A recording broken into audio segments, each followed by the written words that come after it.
Vamos a hablar de algo que seguro que nos suena a todos. ¿Cómo es posible controlar un ordenador que está a kilómetros de distancia? El acceso remoto se ha vuelto fundamental, ya sea para administrar servidores, para dar soporte técnico o simplemente para teletrabajar. Así que vamos a ver qué protocolos y qué métodos hacen posible toda esta magia. Seguro que alguna vez ha pasado. Necesitas ese archivo que se quedó en el ordenador de la oficina y estás en casa. O quieres ayudar a un familiar con un problema en su PC pero vive en otra ciudad. Bueno, pues justo esa necesidad es la que resuelve el acceso remoto. En el fondo, el acceso remoto es exactamente eso. Es la capacidad de manejar un ordenador desde otro cacharro, a través de una red, viendo su pantalla y usando nuestro propio teclado y ratón como si estuviéramos sentados justo delante. Vale, ¿y de qué vamos a hablar hoy? Pues este es el plan. Primero, veremos los dos grandes caminos que existen, el de texto y el gráfico. Después nos meteremos a fondo con sus protocolos, como Telnet, SSH, RDP y VNC. Luego compararemos un poco la filosofía de Windows y Linux en este tema y para terminar, lo más importante, las reglas de oro de la seguridad. Empecemos por lo básico.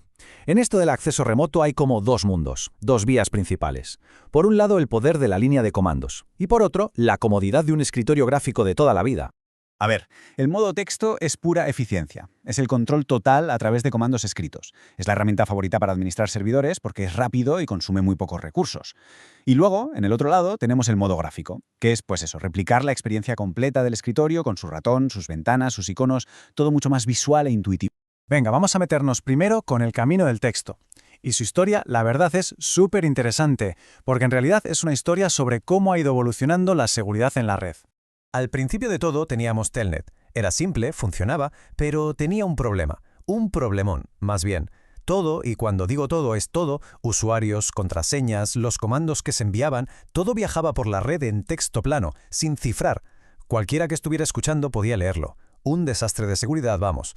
Así que, para arreglar ese agujero tan gordo, nació SSH, o Secure Shell, que lo que hace es cifrar absolutamente toda la comunicación de principio a fin.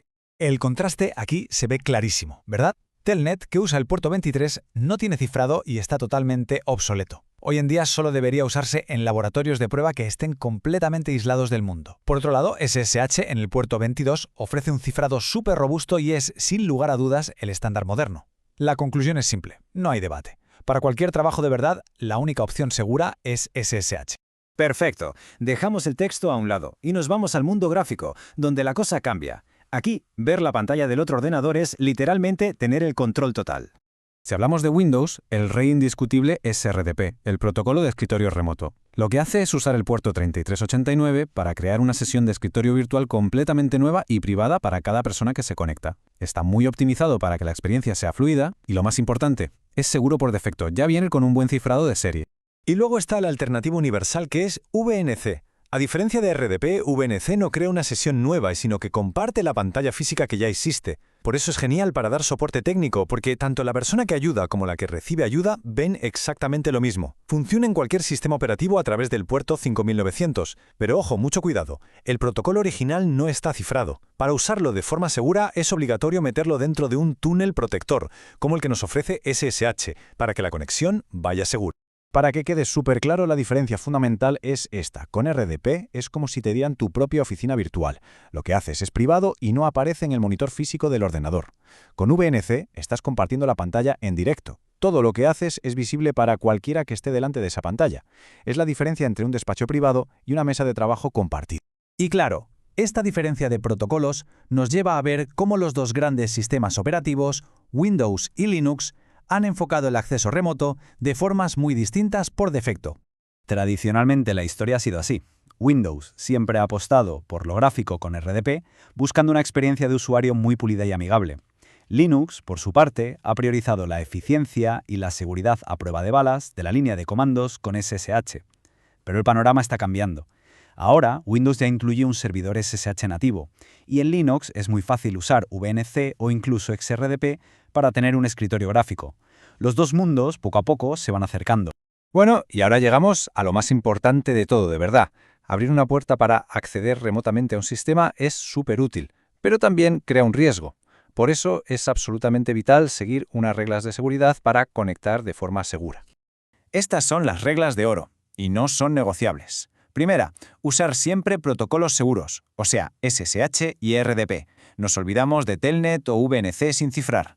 Segunda, exigir una autenticación fuerte. Esto significa contraseñas complejas o, mucho mejor, claves criptográficas para SSH. Tercera, y esta es clave, configurar el cortafuegos. El acceso solo se debe permitir desde direcciones IP o redes de confianza. Jamás, bajo ningún concepto, se debe exponer un puerto a todo Internet. Y cuarta, vigilar los registros del sistema. Si vemos un montón de intentos de inicio de sesión fallidos, es una señal de alarma clarísima. Y como dato curioso para que se vea la idea, por defecto Windows Server solo permite 2 sesiones de RDP a la vez para administradores.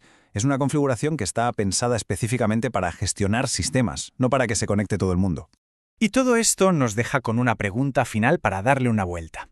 En este mundo nuestro cada vez más interconectado, donde el teletrabajo ya es la norma, ¿cómo vamos a encontrar el equilibrio perfecto entre un acceso que sea fácil y fluido y una seguridad que sea una auténtica fortaleza inexpugnable? Ese es el gran debate.